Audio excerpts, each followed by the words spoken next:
This episode of the Jiu-Jitsu Times podcast is brought to you in part by No Judges Needed BJJ Apparel and Lavender Lane CBD products. You can use the promo code JJT for 20% off your first order at No Judges Needed, and the code JJTimes20, all uppercase. Last two items are numerical for 20% off your first order of CBD products. Thank you very much for sticking with us. Enjoy the show. Hello, everybody. Welcome back to another episode of the Jiu-Jitsu Times podcast. I am your host, Kevin Bradley, joined as always by my co-host, Mr. Kevin Gallagher. In this time of quarantine, many have turned to Zoom classes and online instructionals to keep their BJJ sharp. But before that need even arose, one man kept us entertained and enlightened through weekly move breakdowns offered free of charge on YouTube. Today, we welcome Ralph Gracie black belt and multiple-time Pan American champion Kurt Osiander to talk grips, sweeps, and how it feels to have the baddest mane of hair in martial arts. Mr. Osiander, thank you for joining us. How you doing? Thank you for having me, you guys. Thanks for having me. I'm fucking sitting here sheltered in place in California. I mean, how are things by you? Just not to get too topical, but we've had the recent we got extended quarantine here. Some of the counties around the Bay Area have like lifted their stuff and everything like that, but San Francisco is like I think until August. Yeah, and not to get too topical, but like the country's currently experiencing a lot of rioting, a lot of civil unrest, a lot of people have a lot to say. I didn't see that, but I talked to my buddy who's in Minnesota. He's like, yeah, they burned the cop station down. I'm like, no fucking way. Yeah, it's crazy. It's like a movie out there and shit. Not a fun movie, like a horror movie. Yeah, no, they're happening rioting happening in a lot of major cities, and just to mention it off the top, 10th Planet, Long Beach, I believe, was completely burned to the ground during the looting. Yeah, so we'll try and include some information in the description on how you can help those guys out. Well, like the dead Kennedy say, burn your own neighborhood to the ground. Right, that helps a lot. I love dead Kennedys, and I get the intent, but anyway. So how have you been, brother? You been doing all right, man? You hanging in there? Yeah, I'm just fucking chilling in place and doing a lot of like little fucking house chores and fix me ups and going into the academy and doing some fix me ups there, and then fucking doing the Zoom classes now, and then that's about it. And doing art and playing drums and fucking try to entertain myself as much as possible. Have you been doing any jiu-jitsu at all? Have you been able to get any guys in there doing any kind of rolling at all? No, I'm just like working on my training area that I have here at my house that I'm trying to fix up, and so. How do you feel about that? Are you losing your mind being cooped up in the house the whole time, not being able to do anything? I'm pretty crazy anyway, but but yeah, I really don't like. I mean, I was when I first heard about this, I was like, we're not going to go along with this, right? And they're like, no, it's mandatory, Kurt. I'm like, oh fuck. So I've never experienced anything like this my whole lifetime, and I've been on the planet for a while now, and I've never had anything like this happen, and so. And then I'm kind of really injured right now. I finally got an MRI and everything, and I got like 4 herniated discs in my low back and a deteriorating disc. And so I'm not moving so good anyway. So I'm trying to get myself fixed so I can get back in there. Jesus. Yeah, sit down. Get a lazy boy. You're Dude, not. I don't even remember hurting my back or anything like that, but I started to experience like mobility problems, like agility and stuff, like which I always like was pretty agile and everything, and also I was like moving like kind of like unsteady and like had like felt like out of base and everything like that, like my leg was gonna like shut off, like wash out, and then so that started to really affect my psyche and everything. I was like, fuck, man, what the fuck is going on? And so I finally, got insurance and then fucking got an MRI, and it's pretty serious. And I just don't recall ever hurting myself that badly. How long has it been hurting for? It doesn't really hurt either. You know what I'm saying? Like my back doesn't hurt, but like I'll try to do stuff and walk around and, just do chores and shit like that. Or, work on stuff, and it don't my I can like walk around for like a half hour or so, and then I gotta fucking sit down. Like feels like, yeah, it's fucked up, man. I've never experienced like an injury like this. That sucks, dude, man. Like I from someone that has a bad back myself, man, I'm not looking forward to it getting better. It seems like that's kind of a common injury in jiu-jitsu. We spend so much time posturing up and shit, man. Yeah, or you get thrown a lot and dumped to the ground at 40 miles an hour and shit like that. Right. Jeez. Compression and degenerative disc and stuff like that. You see, this is why I'll never do judo. That's why I had to stop. I was like a brown belt, and I was like, fuck yeah, I'm going to get my black belt too. I'm going to be black belt at this and black belt at that. And all of a sudden I got fucking cut blocked really good, like with a Tautoshi, and I was like, fuck that, I'm out. My knee Dude, I'm way too old to be getting tossed around and shit like that. I'm cool, bro. I get the idea. Like, if I gotta take a motherfucker down, I figure out how to do it. Like, if I gotta do it in a self-defense type situation. But when we're rolling, bro, I got nothing to prove to nobody. We can sit on my ass and we can go from there. Yeah, and it's the same in judo as it is in jiu-jitsu. It's like, especially if you get some fucking hard ass fucking like, I had a Russian coach, and he was like fucking harder than fucking it. It was like, go, it's like kill each other. Right. Judo, not even once.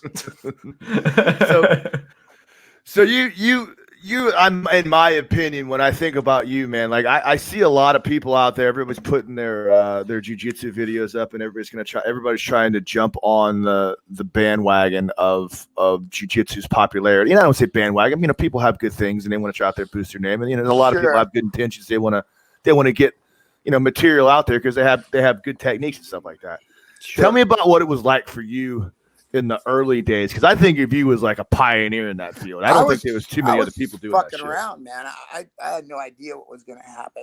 A friend of mine, Dimitri, who came from Hanzo's in New York, had moved out here for, he's a tech guy and everything. And he was like, okay, so do a move now. And then he would film it on his phone and everything. And I'd be like, what do you mean do a move? And he's like, just show technique and stuff. I'm all right. And he would like put music to it or whatever and edit it a little bit like that. And I was just fucking around. And he would do it like every week. He would come in and he was all right, do it again. And I'm like, all right, fuck, whatever. So it was not even like planned or like cognitive or anything. I was just fucking around, doing it for him. And then all of a sudden it started to snowball, and then finally he was moving away, and so he handed it over to John Murillo and Brisham and a couple of the other guys who like do like filming and editing and stuff like that, and they added the music and the graphics and shit like that. And then I was always like kind of sponsored by Shoyoro since like I want to say like 96 or so when we were fighting and stuff like that. Luke was more sponsored by them, but Bear would always send some stuff for me too and everything. And then all of a sudden they put me up on their Facebook, and then it was just fucking crazy. And then it got a lot of exposure, and then it just went from there. I just enjoy doing it because I would watch other stuff, like other guys fucking move of the week or whatever, and then I would be like, fuck. And the guys are like, okay, and the angle, and then the philosophy, and I'm all, fuck, are these guys gonna show the fucking move or what? So I would be like, fuck, I'm gonna do like fast. I'm gonna go, okay, here's your move of the week, do it like this, and have fuck you, and then have fun, go train. So I didn't think much of it. I was like, fuck, I don't think people want to hang out and talk philosophy and shit like that. If you want to talk philosophy, we'll do it about something else, Right. I remember stumbling upon I started jiu-jitsu I think 4 years ago, and I was they tell you don't go looking up moves and shit to do online and like an idiot. I'm like, I'm gonna look up moves online, and then I found like your first video that I saw was like your side control escape, like I think the Phantom, or where it's like you're able to get that submission from bottom side control, and I'm like this and I'm not gonna lie, my first thought was this is one of the scariest looking motherfuckers I've ever seen in my entire life, because this was also a video where you put your hand up to the camera and I saw what your hand looked like, and I'm like, Oh God, maybe I should do karate or something. Maybe I should. It's not too late. I could go. Yeah. But yeah, it's the following was real, man. I mean, were you expecting it to blow up the way it did?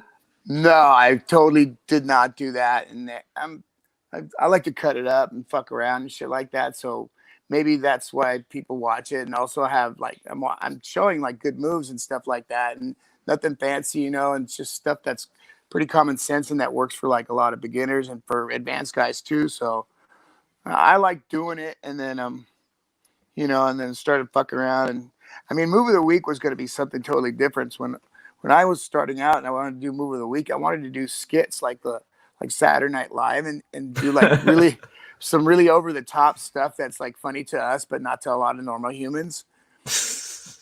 You know what I'm saying?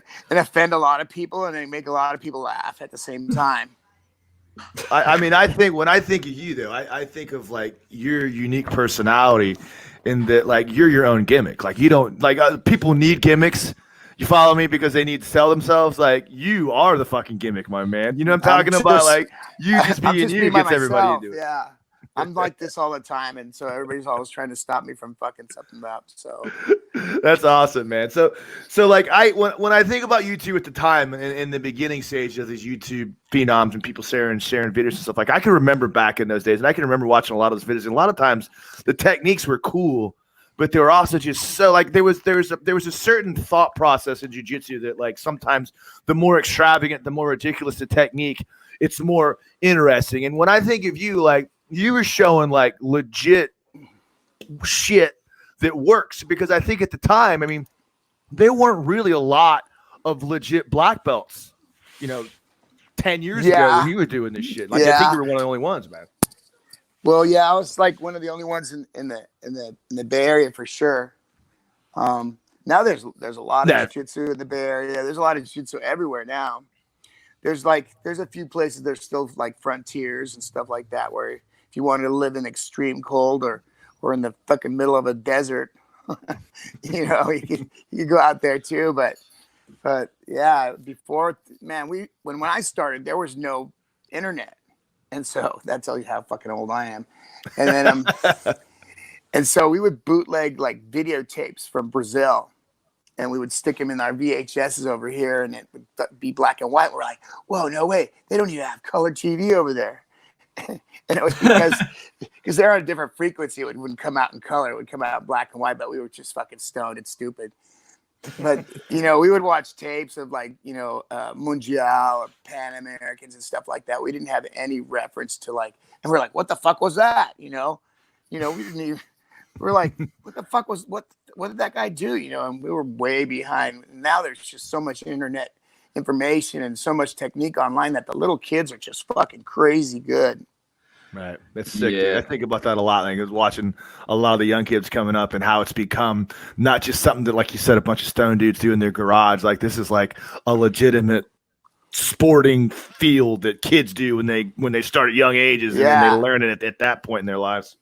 And they're so sick. I'm like, I like to go to the tournaments and watch like the little kids, like, like when they start getting about 10 or so and stuff like that, they start fucking doing some fucking crazy shit to each other. And like one kid's like, he's still using a club, and the other kid's fucking got a machine gun, and he just fucking blows the shit out of this other kid. And I'm like, fuck, but it's dope. I also want to take a moment to comment. I think this may be the only show we ever have where the guest drops more F-bombs than I do. No, I'm like, no, for real. The whole time I'm thinking like, wow, Kev. I feel like I got to fucking keep up with you now, man. Yeah, just one of these fucking little fucking 10-year-old fucks got a club, and the other one fucking got a machine gun. And I'm like, fuck yeah, man, fuck the little fuckers. I'm like, everybody's like, fuck is a great word. It's like an adjective. It's a noun. It's everything. Like everything, man. So you can use it in any given situation. You drop an F-bomb in there and boom, you're good. The problem is that you drop it with somebody like that's a little bit more proper or whatever. They're just like, You fucking go, oh my God, did he just say fuck 5 times? I always tell people I'm an acquired taste, and if you dig it, you dig it. If not, I don't know. Tell you, 'cause I ain't changing. Head on down the fucking road. I don't know, Kurt. I don't know how much training with kids classes you do, but do you have to put a quick on it? I had special, like when I was doing the kids classes for the longest time, and then when we opened up Empire, we gave it to some of the brown belts, which. And they're like, yeah, Kurt, you're an acquired taste, and these parents, I don't think they're gonna dig you. And I'm like, hey, you little fucker, stop that. The kid's just like, But especially in San Francisco, man, that seems a little more liberal tilted than the rest of the world. And that's what I'm surprised they still let you live there. It's true. No, it's a trip because like if you go like city kids, like it depends what part of the city. So like they're either private school and they're like fucking nerdy and just fucking weird. Or you get the fucking kids who are down in the fucking, in the neighborhoods and everything, and they're just fucking crazy, fucking, aggressive, So you get all the spectrums and everything, but you gotta watch out what you say, And I'm like, hey, fuck you, fuck yourself, Everybody's like, you can't say that. I fucking say whatever the fuck I want. Stop me. You need to stop. You're fine, Bubba. You're fine. We'll edit it out. We'll edit it out in post. Don't worry about it. You're good. That's what we got him for. Mom, I'm sorry. So, when did you start training and seeking jiu-jitsu knowledge on the internet before you started training with Ralph, or did Ralph come in and you got into jiu-jitsu? I was already training like pre-93, pre-UFC 1. Wow. And that was because I went to high school with Cesar Gracie, and he had come back from Brazil, and he appeared on my doorstep when I was married my first time, and I'm like, where the fuck have you been? He's like, I went to Brazil and learned my family's martial art. I'm like, show me. And he showed me Mata Leon, and I'm like, fuck, I gotta know this shit. That's badass. And so I was always like the guy who did construction, right? And so he got the place, and I fucking tore down the walls and painted shit, and helped set up the academy, and then started training as soon as possible. And that was with Caesar, or that was with Ralph? That was Caesar. And then shortly after that was like the 95, 96, Ralph came. He goes, yeah, my cousin's coming. He's really crazy. And we're like, what? I don't think you understand. Don't look at him funny. Don't do anything, man. And it was true. When he got here, he was like, I met Ralph like the first time when he was like, I was 21 or something like that, and he was 17, and then he came back when he was like 20 or 19 or 20, yeah. And then he was so gnarly because he just came from Brazil, and he used to beat the shit out of us, and fucking, oh man, it was hard training. It was like the old school training that everybody hears about, and wishes they did it or are glad they never did. Because we'd train and we'd be fucking each other up. I mean, like hard. And then the next day we'd all be sitting there hurt and fucked up, and he'd come in and he's all, you gotta train it. Like, no, I'm kind of hurt. He's all, you're a pussy. And we'd be like, I'm not a fucking pussy. And then he'd be back in there again, and so. Was it predominantly jiu-jitsu back then, or was jiu-jitsu more MMA based, where there usually strikes and other things incorporated when you trained? Because of the UFC being there and everything, a lot of people wanted just to learn the jiu-jitsu side, but a lot of people wanted to learn the self-defense, and which is really cool, which I got to do a lot of self-defense lessons. I was always the uke or the throwing dummy or whatever, chew toy. And then and so I would get to do a lot of the self-defense, and then of course I got to do a lot of the MMA because Ralph was fighting, and I had to be the chew toy again, and I learned a lot of stuff being beaten the shit out of. I bet that sucked. I bet that sucked so bad. I can't think of a fate worse in life than having to be one of like Ralph Gracie's training partners when he's getting ready for an MMA fight. Yeah, and the closer it gets to the fight, it just gets gnarlier, and it's just fucking holy shit. But then you know why the guy across the ring is like going, holy fuck, what the fuck is wrong with that guy? That's great, man. That's great, man. So Oh my God. back in those days, back in the early days when you started training, man, talk a little bit more about like the culture of the gym, about how things really ran. Because I came up a little bit when I first started training. Like I started in like 2009, which was still kind of pre the new kind of friendlier, more inviting mainstream jiu-jitsu area. It's not quite what you went through, but it was still kind of the law of the strong survive. They just put you in a room. If you made it, you made it. If not, sorry about it. You come back next time. Tell us a little about how things were like back in those days. We had kind of like, it was cool because it wasn't like bow to your master, bow on the mat, all white geese, kiss our ass. It was more like come in, say hi to your teacher, say hi to your fucking peers, shut your mouth, fucking train, and I appreciate that, and that's kind of like the way I do my academy. It's like you don't have to come in and fucking bow here and bow there and bow to the pictures on the wall, and a lot of etiquette. I think etiquette is good, but I like common sense etiquette's like come in, say hi to everybody, have a clean gi on, don't fucking rough up the fucking new guys, just common sense shit like that, The hardcore guys know who to train with if you want to fucking go hard, and then other guys don't fuck up everybody so they fucking quit, But yeah, we don't have that much. It's like bow on the mat, bow off the mat, wear slippers in the fucking bathroom, pick up your fucking mess, nothing extravagant like that. And that totally depends on who you got from Brazil and where they came from, and so. It always seemed to be that like a little bit more, there was always going to be the more traditional, bowing and more traditional etiquette. And you also had the kind of like, hey, we just come in here and you earn your respect. And I don't mind the traditional parts. I think it's cool. I get the idea of a martial art. I'm cool with that. In my opinion, I respect more the avenue where you earn that respect and you earn that honor by going out there and earning it on the mats or in the battlefield. And then, like you respect Half, not because you bow to him because his picture's on the wall. You respect Half because he's the baddest motherfucker in the room.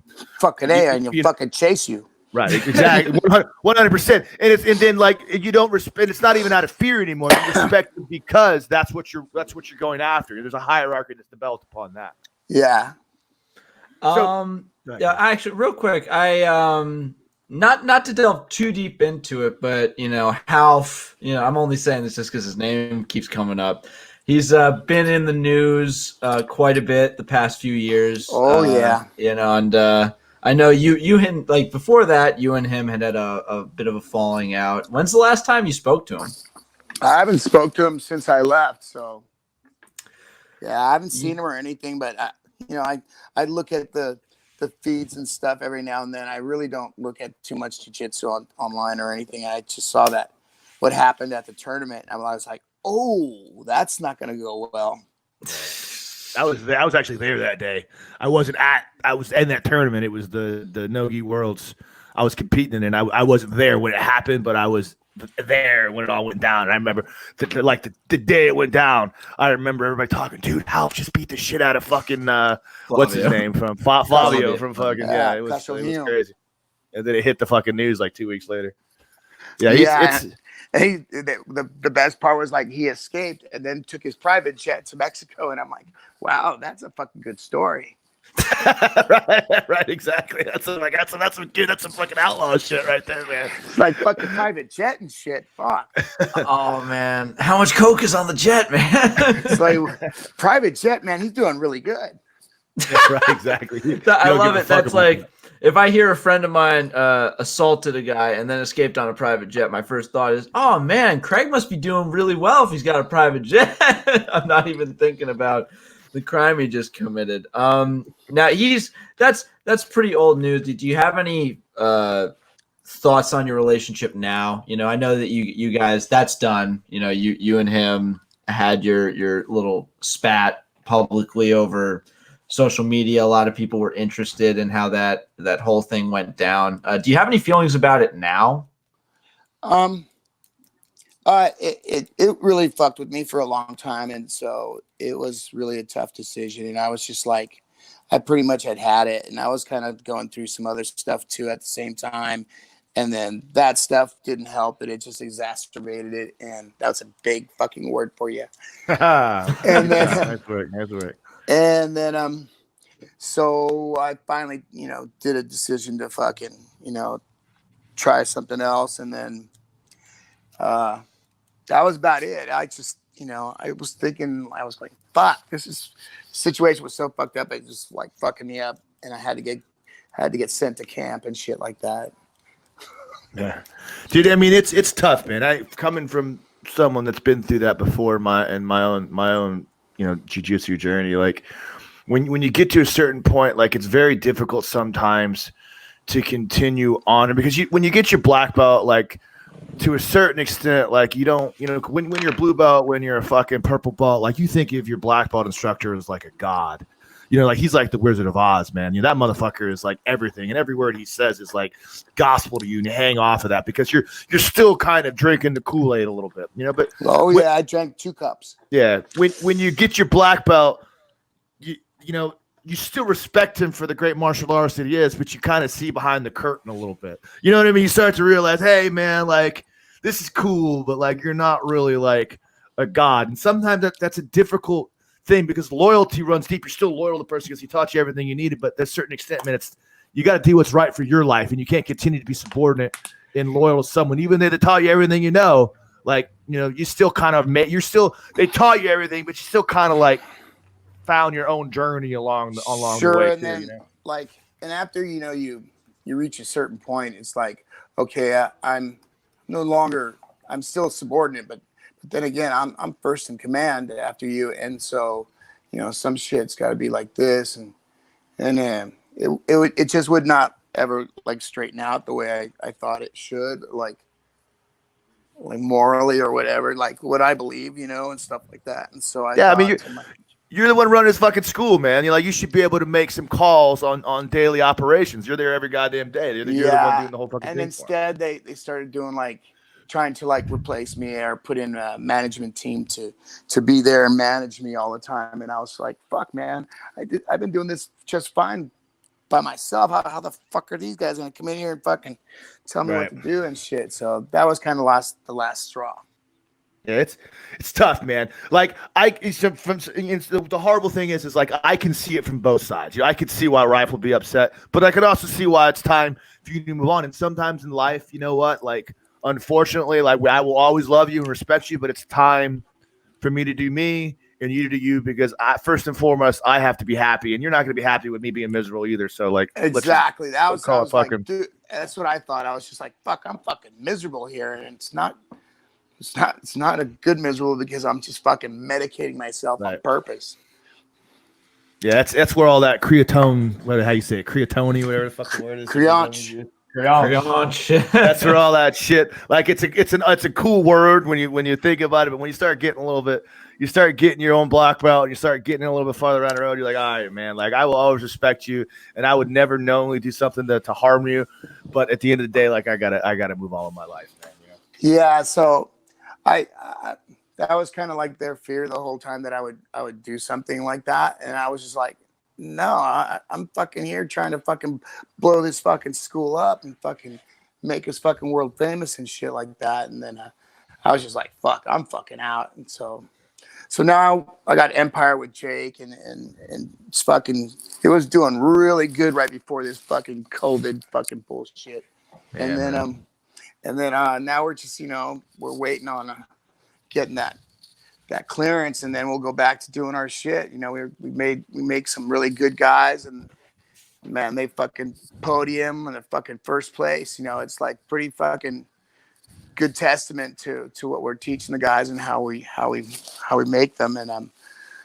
And so we got a really cool academy. It's doing well, and I can't wait to get back in there. And now I'm just doing those Zoom classes, and I see some of the students, and they're like, "Where are you?" And I'm like, it's fucking hotter than shit out here in the East Bay, man. It's 100 degrees, And so they're in the city, and I rarely drive into the city. It's like really expensive to drive, like gasoline wise, and then toll and fucking parking and fucking. So the Zoom classes are the fix for right now.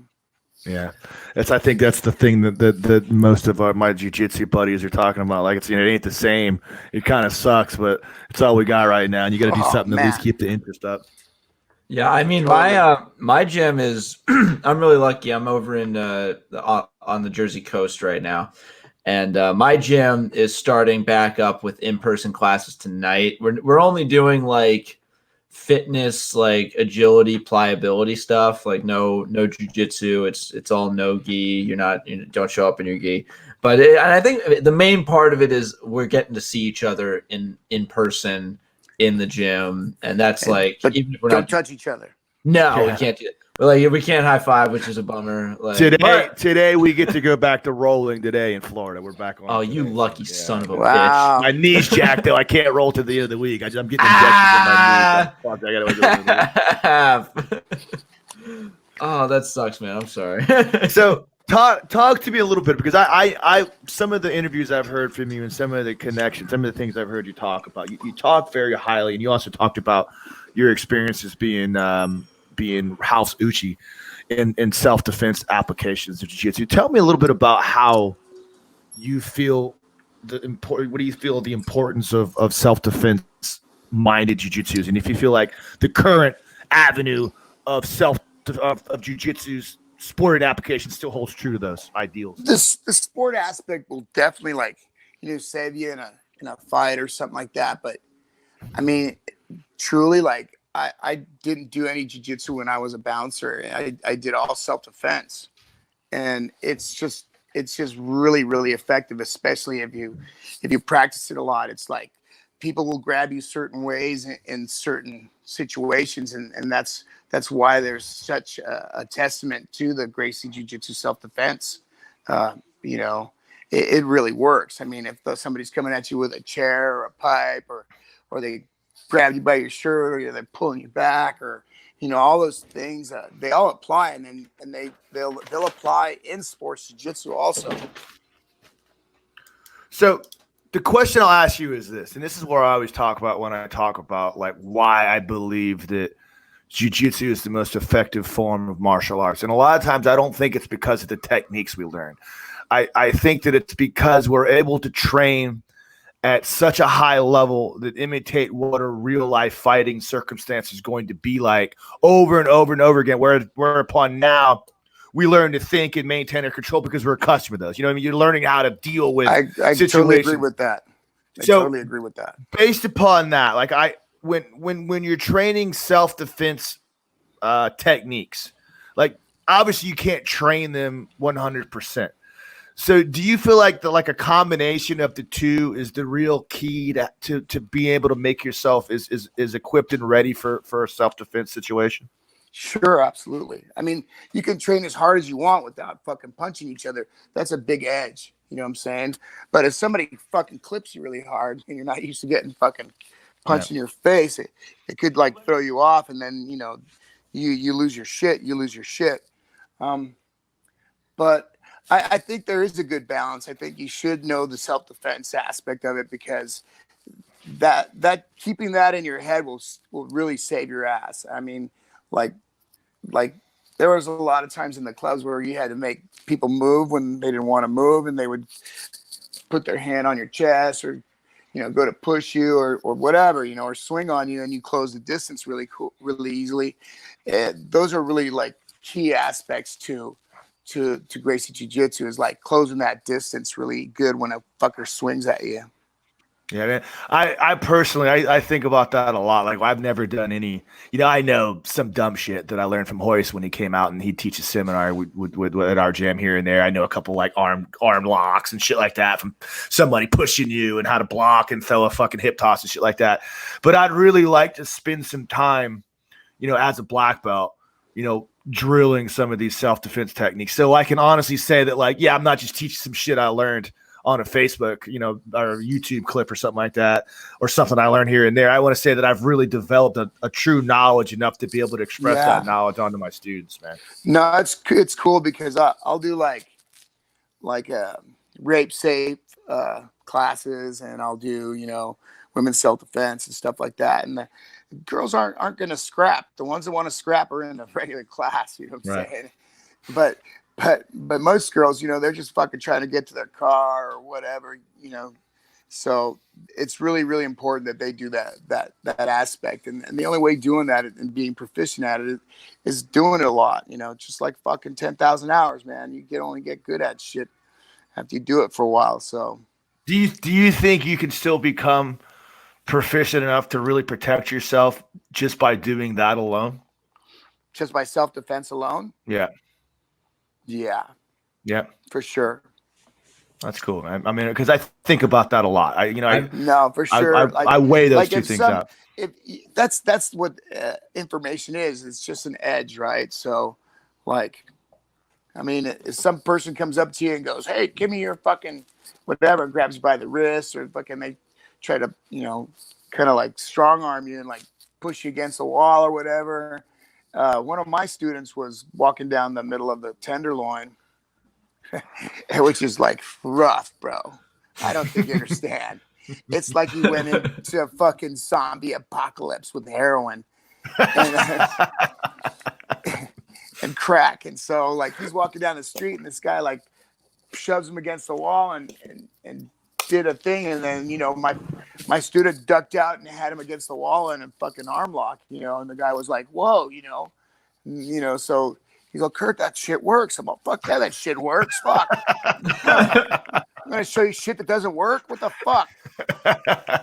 I would love to see one of your students go, Kurt, I tried your self-defense stuff. Oh yeah, how'd it go? Oh, well, he pulled guard into X guard, swept me, and then I inside heel hook. Like, I want an event horizon where enough people know jiu-jitsu that you just got to be able to go. That totally started happening that totally started happening like years ago, like before we go out there and we were like little fucking blue belts and we just fucking do violent atrocities against people. You know what I'm saying? And then, like as evolution, just like humans that we are, all of a sudden, you'd see other guys getting fucking scrap and a guy fucking grab a guillotine and jump to fucking guard, try to choke him in the bar, and we'd be like, no way.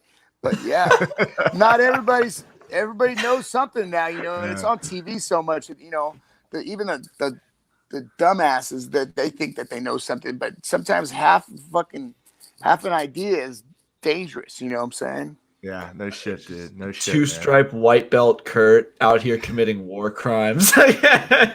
What do you say?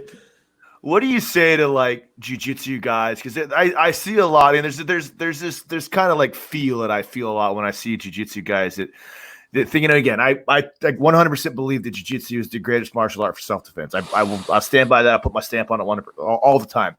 But I also don't believe that people that train other martial arts are wasting their time. Like, I don't believe someone that's a high level black belt in karate or taekwondo wasted the entirety of their time. They'll karate chop your ass. Fuck. Right. Man. Yeah. I mean, it's different because, again, what makes jiu-jitsu great is the fact that we can train full go and you learn how to have that fucking killer instinct and maintain control. But like, what do you say to a lot of these guys that have this maybe even like a deluded sense of their own safety? Yeah. It usually happens where, something like, how can I say, an event happens publicly or whatever, or when they were out and then they usually appear at a jiu-jitsu academy and they go, fuck, I'm fucking third Dan fucking karate guy. And this guy fucking threw me on the floor and choked the shit out of me. I'm like, yeah, he didn't want you to fucking chop him. You didn't want a karate chop. You didn't want you to kick him in the nuts either. And so he fucking threw you on the floor and choked you. And so that's where you get the smart ones that realize that is an aspect of their martial training that was flawed or missing, So, and then me, I did my black belt, I did everything up until black belt. And then I go, okay, now I'm going to learn how to fucking kick and punch, And so then I started doing boxing. I still do boxing. And then I went and got hooked up with Chris Cariaso, who was in the UFC, and he was one of my guys. And I went over to his gym, and he goes, okay, now hang out with these Thai guys. And I'm like, okay. And they're like, oh, you suck. but even after I got good at it and everything, they still go, "Oh, sweetheart, you are so bad." But I learned how to do everything, and I acquired the information that I did with jiu-jitsu in 10,000 hours, and plus probably another 10 on that. But I got 10,000 in jiu-jitsu, I got 10,000 in boxing, I got 10,000 in fucking Muay Thai, and then I wanted to do the 10,000 in fucking judo, but that after my knee blew up and everything, I was just like, fuck, I can't risk fucking getting fucked up in judo. I can't think it's even anything. Wrestling's tough, but I don't think there's anything as rough on your body as judo, man. Wrestling's fucking tougher than shit too, and it'll fuck you up too. But man, there's something about fucking judo, because when you fucking twirling through the sky, those guys will fucking rotate and land on their bellies. Yeah, you know, like a fucking cat. And yeah, it was just a fucking hard class. So maybe it was because I was with all the fucking Croatians and Russians and fucking Armenians. But those guys was like, every practice was like you were fighting for food. That's fucked up, dude. So your father was a professional soccer player in Germany, right? I remember. He was a soccer player, and he came over here in the United States at 19 or something like that, and went to USF, which is like the big college here in San Francisco. Yeah. And they went on to win the collegiate title and everything else. And then he eventually became the assistant coach with USF, and that kind of put him up there. And then he started doing like what I started doing, which he couldn't believe either. Is like, oh, it must be an Osiander gene, because I did seminars for soccer, and now you do seminars for your thing, and your grandfather did seminars for fucking machines. And I'm like, what the fuck? And so he ended up excelling so much and getting really good. And they gave him the West Coast team where you select all the West Coast and then meet up with the North and the East and South and everything like that. And then you go up to Olympic Training Center in Colorado, and then you put together the best of the best, right? And then he eventually became Olympic team coach and then also the national team coach for the United States, and then went on to coach a lot of fucking soccer teams in the pro league for like the Galaxy and Tampa Bay Rowdies and San Jose Earthquakes. I'm a huge Rowdies fan. I'm in Tampa right now, man. We used to the Rowdies were huge back in the day. That was a big thing. Yeah. So I grew up playing soccer, and I played soccer a lot. Yeah. As soon as I came out, my mom, flew into soccer shoes, and I had a Bayern Munich fucking shirt on. So Yeah. I did easily 10,000 hours in soccer before I was like 12 or something like that.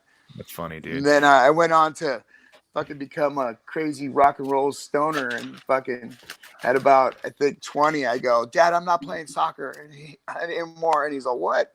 Well, yeah, I'm going to go be a lead singer for a band. And he looked at me like I told him I was queer. He's in San Francisco. You get away with that. You're good, babe. You're fine. Don't worry. You're fine. Kev's heads are going to explode. We're good, babe. We keep talking about it. It's fine. But yeah, my dad's a high level soccer coach, and he still coaches to this day. He coaches the under 16 and under 18 team down in Blackhawk, which is like the bougie rich kid area.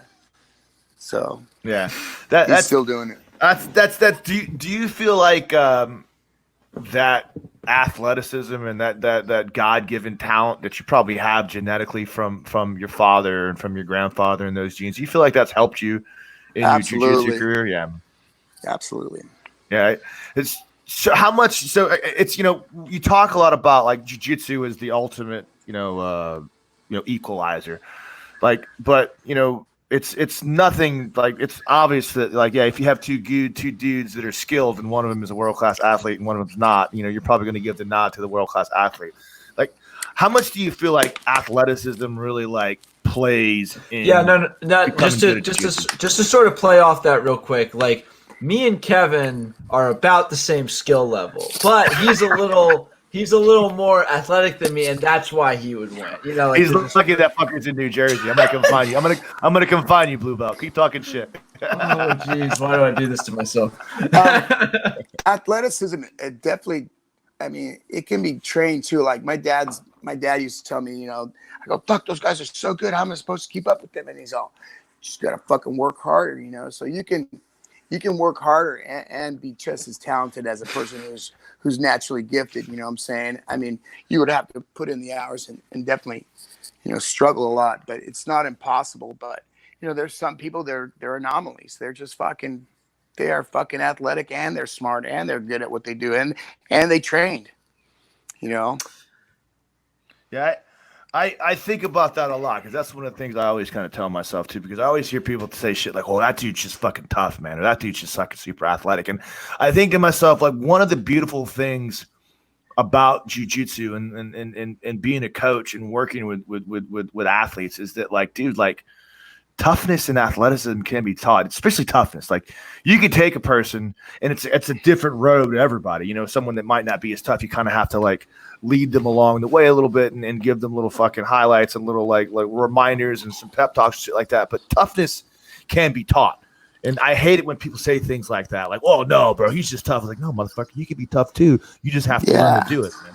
Yeah. I mean, that's a lot of like psychology stuff and like that. And you can definitely like coerce it or like nurture it in any athlete, I think. But some guys are tougher than other guys, and that's true also. But I don't think that you can't learn it. So, I mean, fuck. I was pretty tough, and then sometimes I'd get done with practice, and I'd go fucking back to my house, and I'd go, "Fuck that shit! I don't need this shit." Throw my geese in the garbage can and go, "Fuck that! I'm just gonna go back to being lead singer and fucking party a lot," and then I go, "Fuck! I'm not a quitter. Fuck, fucking dad." So go out there, get my shit out of the garbage can and everything, and go back to practice, But yeah, it definitely like you get a lot of. A lot of it is true. The apple doesn't fall far from the tree, you know what I'm saying? And so like a lot of stuff, if you got really cool parents and really, really fucking, athletic parents or like, or whatever, they were like sports minded or they were high level athletes themselves, that definitely, I think, seeps into the kids for sure. You know what I'm saying? But I don't think it's impossible. Yeah. You're used to doing like your best because you were tortured as a small child. You want to talk about this, Kurt, man? I got a shoulder for you to cry. Big old tough guy. You're going to break some tears for us today, man. We're going to have a breakthrough on the show. No. It's just like a lot of stuff that your dad does to you, it makes sense afterwards. Yeah, 100%, dude. Everybody hates their fucking dad until you're your dad's age, and you go, "Oh man, he wasn't a dick. He just wanted me to be a fuck up, man." Yeah, he was just trying to make me fucking a little bit tougher instead of fucking. Right. Like, I remember the day my dad was like, "Okay, come on, you're not staying here with your mom," and I was like 6 or something like that. And I'm like, "No, I'm staying here." And he's like, "No, you're going to soccer practice for the rest of your life now." And I'd be out there in the soccer field playing with adults, and all their kicks were like, balls flying like head high for a 6-year-old. So I'd fucking take a lot in the fucking head, and then I'd be like, but then afterwards, like when I got to like playing on a traveling team, I was fucking epic, Yeah. And so it paid off, the cruelty. He's just like, my son is going to be USA Hockey. Yeah, my son is gonna be USA Soccer. Sorry, I was bringing my own background into that for a second there. My bad. No, any sport applies, but like I used to be like the little kid, and then finally got tough enough to hang out with them, and then they go, "Walter, who's that fucking little kid over there?" And he's like, "That's my son." And they're like, "He's all cool. Come here." I'd run over, and I'd have. No matter what uniform I had on, I always had red socks, and they would always be down to my fucking ankles. And then I'd go, "What, Dad?" And then the guy's like, "Hi, how you doing?" And I'm all, "Hey," and he's all, "Kurt, tell him why you wear red socks." And he goes, "Why, Kurt?" And I go, "So you can't see the blood." And then I'd run off. And so I got raised like being an aggro little fucker already, So I was very, very, very crazy about every sport that I ever played. So was your father, I mean, do you and your father have similar like approaches to coaching, and you're both kind of rough around the edges, or is that something you've kind of acquired yourself? No. He swears on the side, on on the sidelines, and he calls them fucking names and shit like that. So I think that carried over. Probably got a little bit that from my dad too. That's cool, man. That's cool, dude. How does your dad feel about jiu-jitsu? Oh, he finally came to like one of my when I started doing MMA. He had a girlfriend and everything, and I got him tickets, and I go, come to the fight, Dad. And he's like, holy shit, Kurt, I can't believe you're doing this. And I got done, and I went, and then afterwards you fucking go out there and say hi to everybody. And he was like, Kurt, you're fucking crazy. He still got his German accent and everything. And so it was pretty dope. He'd go to the fights and stuff like that. My mom went one time and she like held her hands over her eyes for like the whole fight. When were you doing MMA? That was like, what, 11 years ago? Oh, so you started. I mean, MMA was already kind of. You said you didn't start striking until you got your black belt. My first fight, I was 45. Damn, dude. Fuck, bro. That's crazy, man. How many fights did you have? I did. I went 4-1.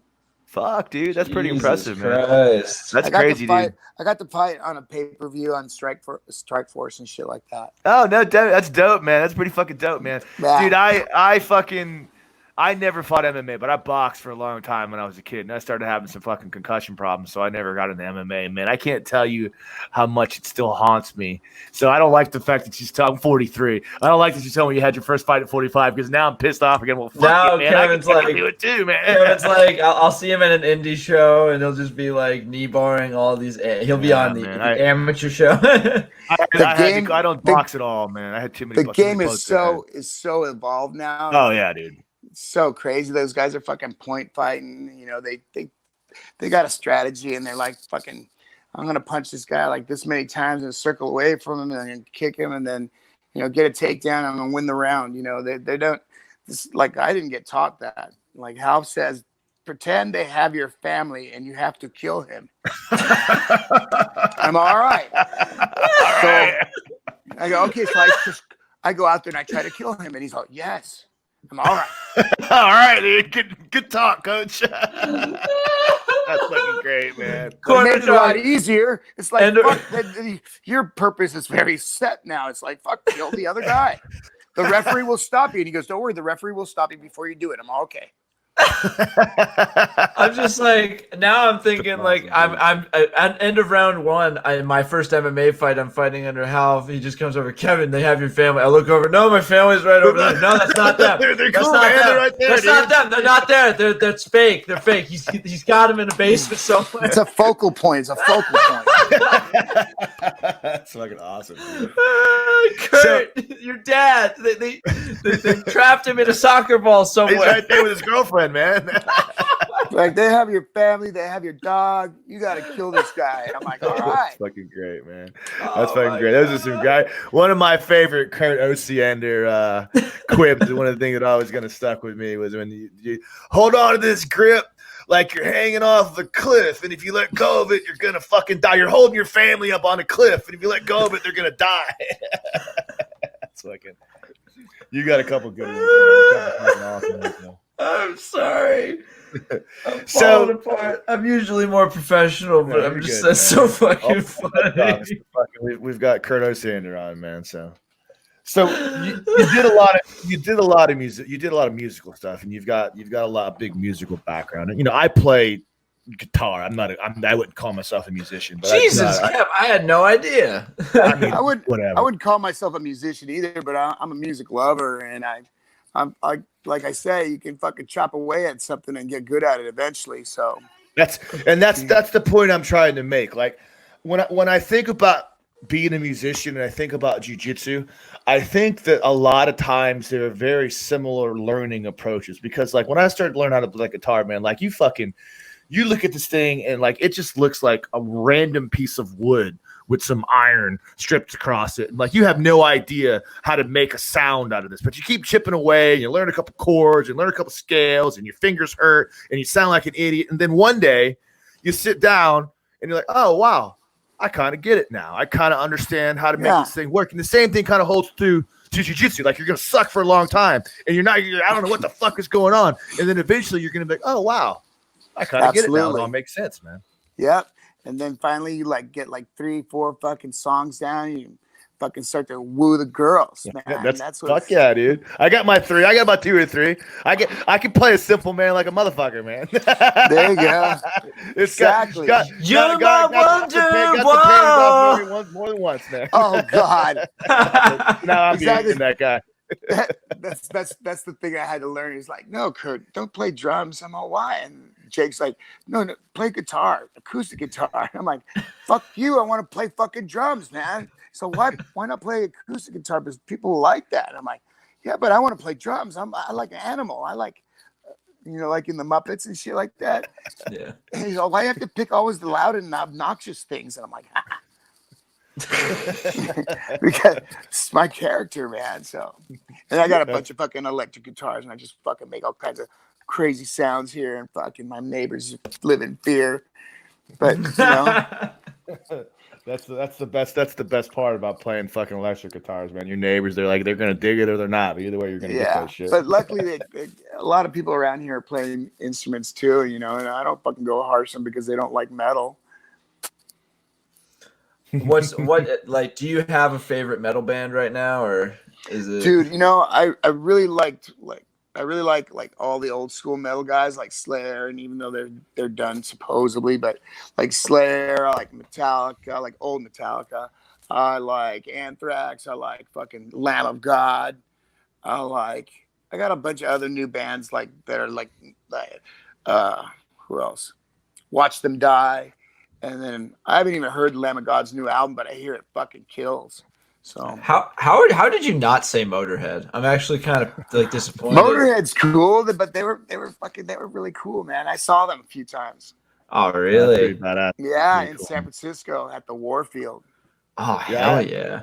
I just recently started getting into metal. Like, I mean, I grew up in Tampa, so metal. I mean, when I talk about metal, like I think about Metallica, I think about fucking Anthrax, I think about fucking Megadeth, because that was my wheelhouse when I was fucking a teenager, shit like that. But I never really got into like metal. I was always like a punk kid. I listened to a lot of Black Flag and Dead Kennedys. And fuck like yeah, that. fucking Black Flag. I have recently gotten into metal, and it's funny that now I listen to metal. Like I can't listen to anything else because like all other music is just like, what the fuck am I wasting my time for? It's weird how it happens like that.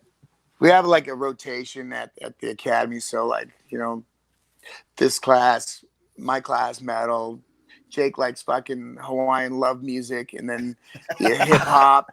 So it's quite an eclectic lots of different music and everything. They're like, is this your music, Kurt? I'm like, fuck no. I mean, I'm the one guy. I'm the only guy I know that likes Striper. Like they're like a super Christian metal band. Old days. That's from the old days. Yeah, man.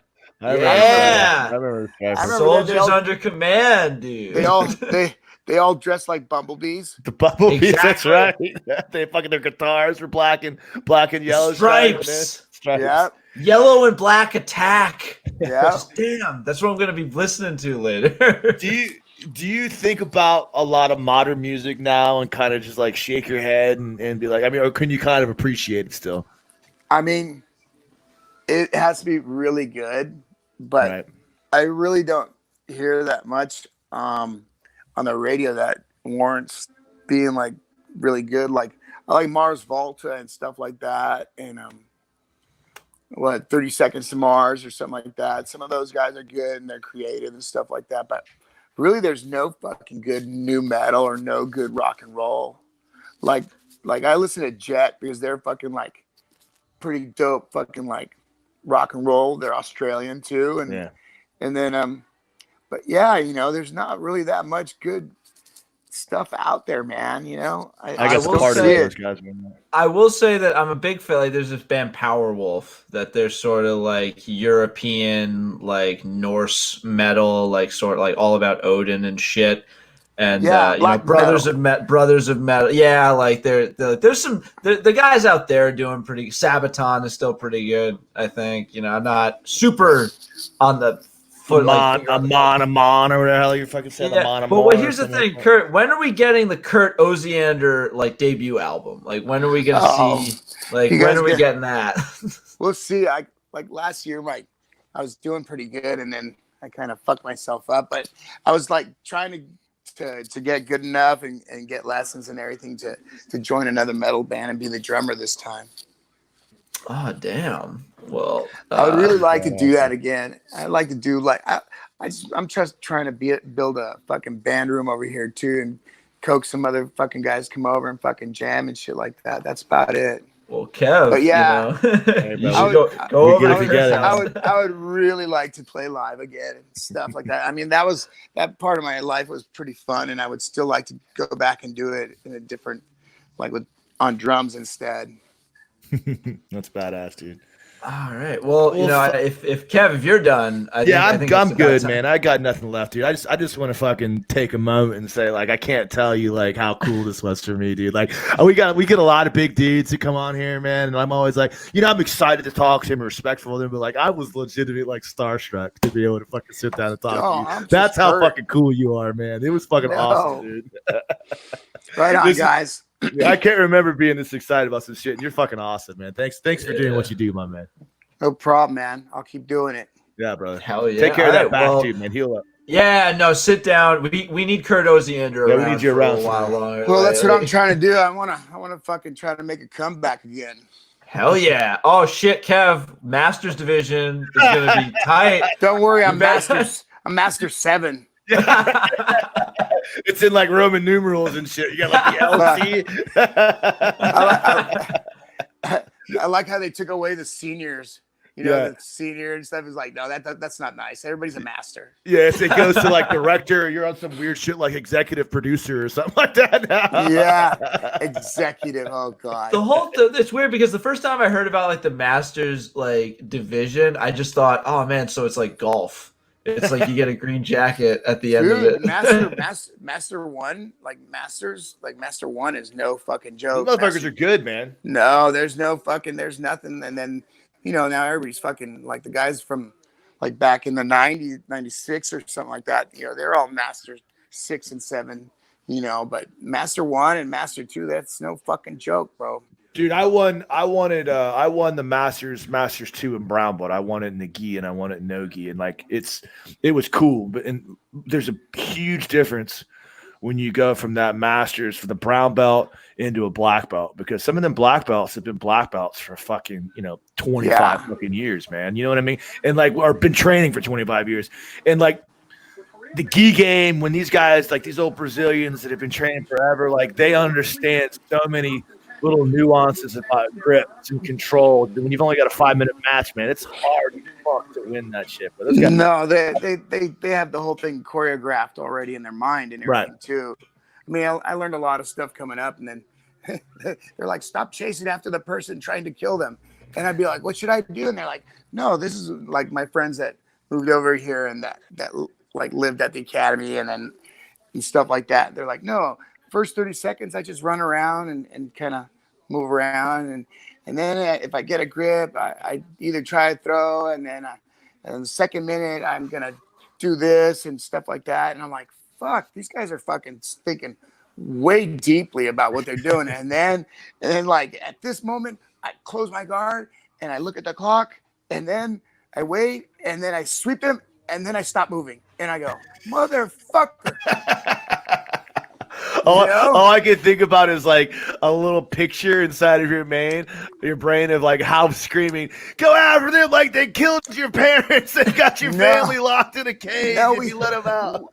That's what he taught. That's how we got taught. It was no, you go after that guy until you can't fucking take it anymore, and you fucking tap him out. And I still try to tell my guys that, and they're like, no, Kurt, just relax. And I'm fuck, what the fuck is wrong with you guys? So you can't always just kill the person. I'm like, what? Why the fuck not? But yeah, there's definitely if you talk to the younger guys and stuff like that, they definitely got their fucking shit. They know about the opponent. They know what his forte is. They know how to avoid it. They're thinking way deeply than pointing at other guy, Yeah, the game has evolved. Jiu-Jitsu has evolved and to new levels. For better or for worse, it's definitely a different game now. Same Jiu-Jitsu, just more. Yeah. All right. Dang.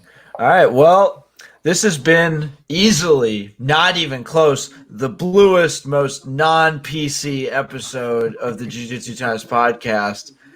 I'm horrified to think about the kind of editing I'm going to have to do on this, but it is all worth it because we got to sit down with a true legend, a true stud. Kurt, thank you so much for giving us the time. Is there anything you would like to plug here at the end?